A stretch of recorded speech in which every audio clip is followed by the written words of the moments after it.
사랑과 은혜가 풍성하신 하나님, 참 감사합니다.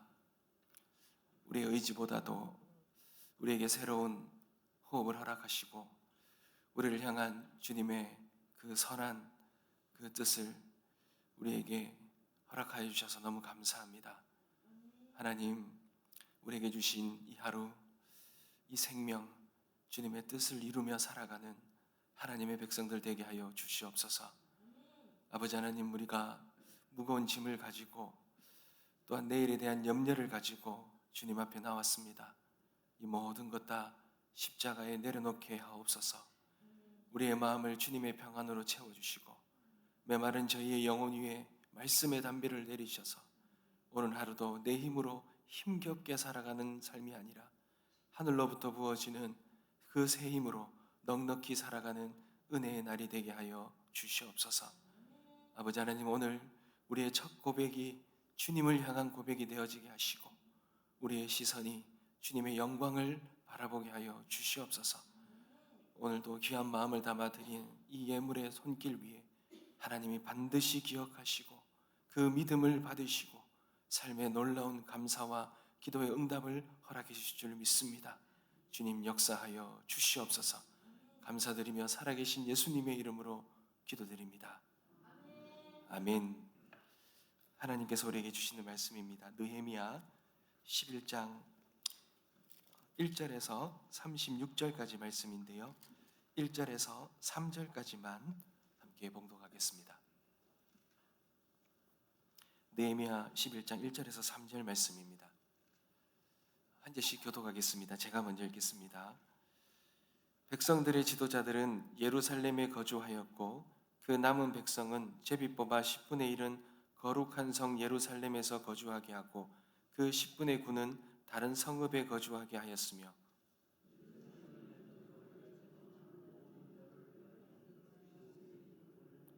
다 같이 읽겠습니다.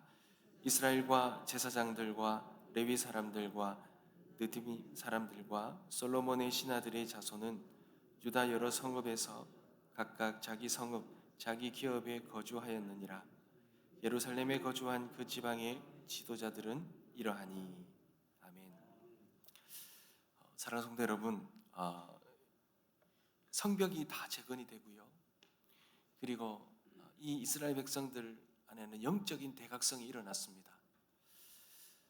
실제적인 그리고 오늘 본문은 성벽과 그들의 이 내면이 다시 주님 앞에 회복되고 이제는 실제 삶의 터전이 배치되면서 그 삶의 이제 정착, 이 예루살렘에 정착하는 그 과정이 오늘 본문에 다루어집니다.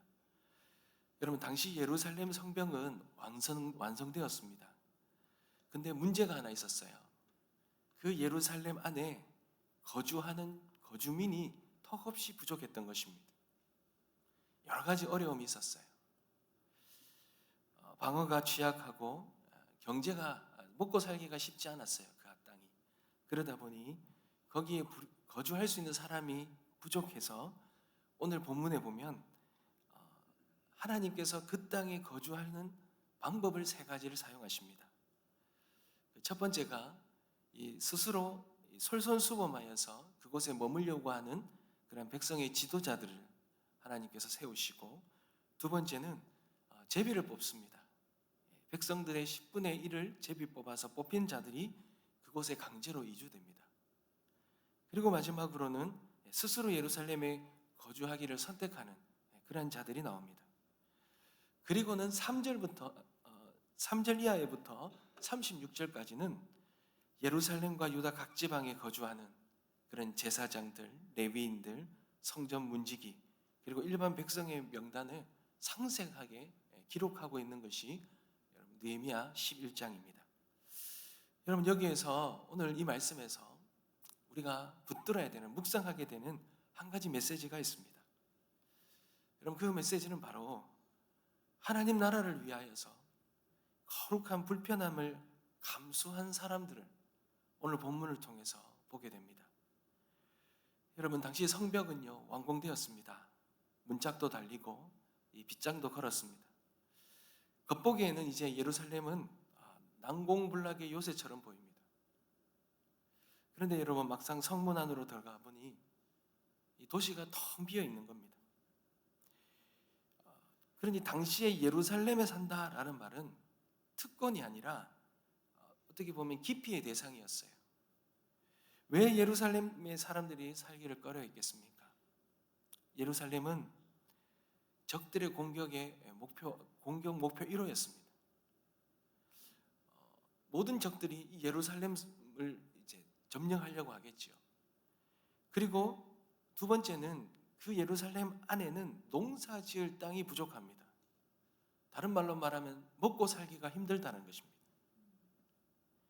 지방에 있으면 자기의 땅을 가지고 편안하게 그 농사를 지으며 먹고 살 수 있는데 굳이 그 성벽 안에서 비좁고 위험한 예루살렘에서 그곳에서 살고 싶어 하는 사람은 당연히 없겠죠.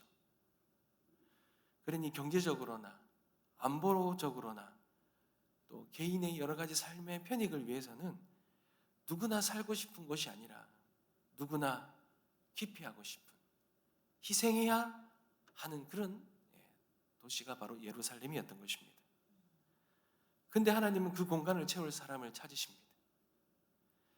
그러니 하나님이 택한 방법은 먼저는 이 지도자들이 먼저 솔선수범하여서 그곳에 살기를, 그곳에 사는 자들을 원하셨던 겁니다. 그리고 두 번째는 제비를 뽑아서 강제로 이주시키는 거예요. 여러분, 그 제비가 뽑힌 사람들은 어떻게 했겠습니까? 그 뽑힌 사람들은 운이 나쁜 것처럼 생각하겠죠. 그런데 여러분, 성경에서 제비 뽑기는 어떤 의미가 있습니까? 위험 같지만 그 뒤에는 다 하나님의 섭리가 있는 것입니다. 하나님께서 강권적으로 당신의 거룩한 성을 지킬 사람들, 그런 사람들을 부르셨고 세우셨다는 것입니다. 누가 내 집을 지키겠느냐? 누가 이 거룩한 성전에 등불을 끄지 않겠느냐? 하시면서 하나님은 당신의 주권으로 하나님의 사람들을 지명하여서 그곳에 부르신 거예요. 그러니 이 제비를 뽑혔다는 것은 벌칙이 아니라 하나님이 친히 선택하신 여러분 거룩한 소명이라는 것입니다. 여러분, 그런데 놀라운 것은요, 여러분 2절을 한번 보십시오. 2절에 보면 참 아름다운 모습이 나오죠. 예루살렘에 거주하기를 자원하는 모든 자를 위하여 백성들이 복을 빌었느니라. 그리고 그 뒤에는 그렇게 자원했던 수많은 사람들의 이름이 기록되어 있습니다. 여러분, 내 고향, 내 농토, 나의 익숙함, 편안함을 버리고 위험한 이 최전방으로 가겠다고 손을 든 사람들입니다. 누가 시키지도 않았는데 하나님은 강권적으로도 역사하시지만 그러나 그 사람 마음 안에서 솟아나오는 그런 심령을 통해 기꺼이 희생하며 그 불편한, 그 거룩한 불편함을 자원하는 그런 자를 하나님이 기억하신다라는 거예요. 하나님이 이 책에 기록하셨다라는 것입니다. 사랑하는 성도 여러분, 이들이 이렇게 지원한 이유가 무엇이겠습니까? 어떤 이유겠습니까? 여러분, 그 성벽 안에는 하나님의 성전이 있는 곳이기 때문입니다. 자신의 안락함보다 하나님의 영광을 더 소중히 여긴 마음입니다. 하나님은 그렇게 당신의 나라를 위해서 자리를 지키는 그 거룩한 불편함을 택한 그런 한 사람 한 사람을 기억하신다라는 것입니다. 여러분, 이것이 바로 하나님의 마음이에요. 이 본문을 보면서 그 하나님의 마음이 보일 수 있기를 소망합니다. 세상은 화려한 업적을 남긴 영웅을 기록합니다. 돈을 많이 번 재벌의 이름만 기억합니다. 하지만 하나님은 다릅니다. 여러분, 성경에 한번 보십시오. 성경에 기록된 인물들,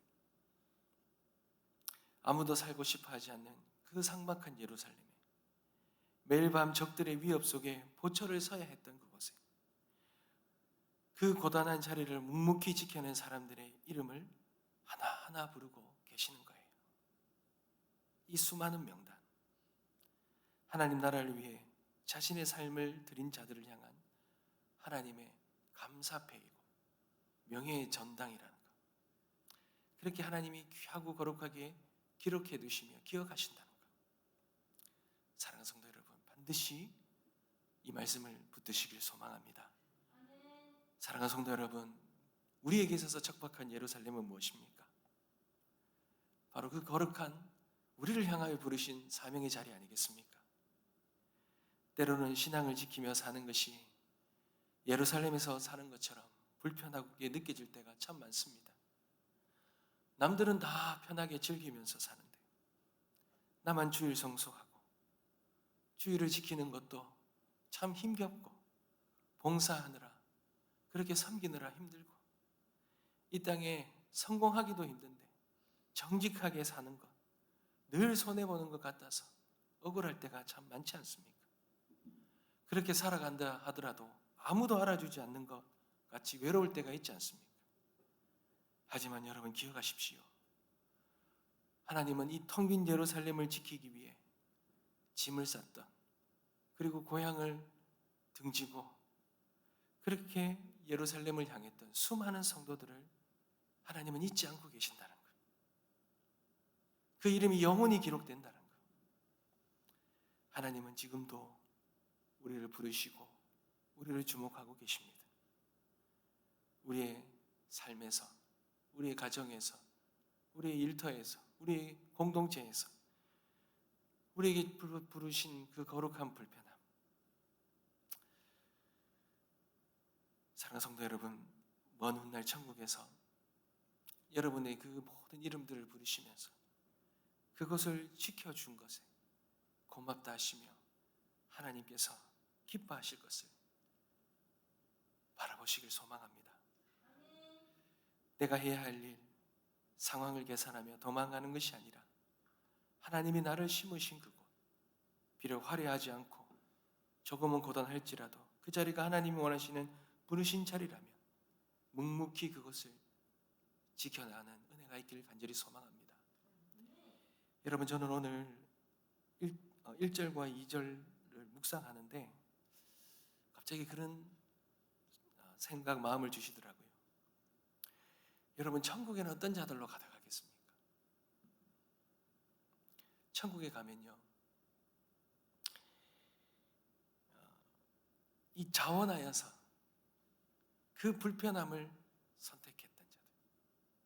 세상에 참 편하게 살아갈 수도 있지만 하나님이 계신 그 거룩한 성전, 하나님과 함께하는 그 불편함을 선택했던, 자원했던 그 수많은 자들로 가득하지 않겠습니까?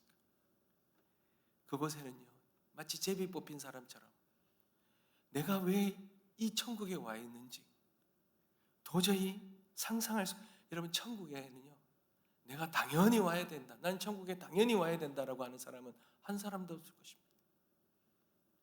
천국에 가면 내가 어떻게 여기에 와 있을까?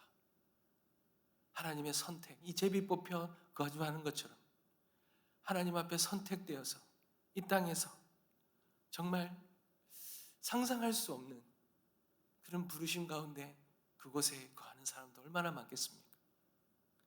근데 또한 그곳에는 하나님 이름도 없고 빛도 없는 그 이 땅에서 하나님 부르신 그 부르심 때문에 떠나지도 못하고 그곳에 머물러 그 자리를 지키고 힘겹고 고단하고 외롭고 억울하더라도 그 자리를 지켰던 그 사람들이 천국에 있지 않겠습니까? 하나님은 세상에서는 무명하였지만 하나님 앞에서는 유명한 자들로 하나님은 기억하시며 그렇게 영원한 천국에서 함께 하시리라 믿습니다. 우리의 삶 속에 누가 알아주지 않아도 내 이름을 생명책에 기록하고 계신 하나님을 신뢰하면서 우리 각자의 그 예루살렘, 거룩한 그 부르심의 그 거룩함, 그 불편한 자리를 우리가 기쁨으로 지켜내는 저와 우리 성도님들 되시길 주님의 이름으로 축복합니다. 기도하겠습니다. 하나님,